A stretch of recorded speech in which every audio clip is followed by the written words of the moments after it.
আসসালামু আলাইকুম ওয়া রাহমাতুল্লাহি ওয়া বারাকাতুহু। তো বন্ধুরা দেখতে পাচ্ছ আমি এখন ক্যানিং থেকে বাড়ি যাচ্ছি। এখন রাত 10টা বাজতে যায়। প্রচণ্ড হারে ঝড় বৃষ্টি হচ্ছে, মানে এত হারে ঝড় বৃষ্টি হচ্ছে কল্পনা করা যায় না। আর চারিদিকে মেঘ পুরো ধেয়ে আসছে, আকাশটা পুরো একদম ভয়ঙ্কর রূপ নিয়েছে।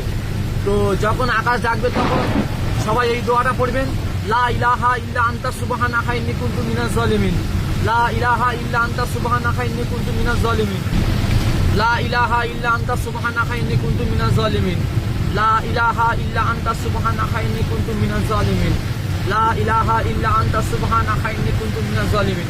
এই দোয়াটা বেশি বেশি করে পাঠ করবে, আল্লাহ পাক আপনার বিপদ থেকে উদ্ধার করবে।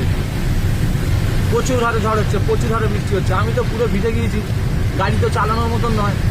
তো যাচ্ছি আল্লাহর নাম করে, দেখি আল্লাহ পাক সুস্থভাবে আমাকে ঘরে তুলে দিই।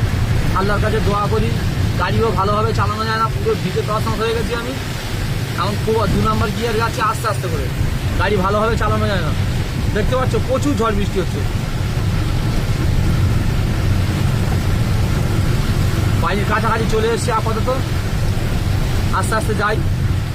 লা ইলাহা ইল্লা আনতা সুবহানাকা ইন্নী কুনতু মিনাজ জালিমিন, লা ইলাহা ইল্লা আনতা সুবহানাকা ইন্নী কুনতু মিনাজ জালিমিন। দেখছো প্রচুর হারে ঝড় বৃষ্টি হচ্ছে, এই মানে এবছরের এই সেরা ঝড় বৃষ্টি। এরকম ঝড় বৃষ্টি আমার জ্ঞানে আমি দেখিনি, এত হারে ঝড় হচ্ছে, বিকট হারে ঝড়। সেই রকম আকাশটা এরকম ভয়ঙ্কর রূপ নিয়েছে, জানি না এখন কত ক্ষয়ক্ষতি হবে, কত মানুষের ক্ষয়ক্ষতি হবে। ভিডিওটি বেশি বেশি করে শেয়ার করে দেবেন।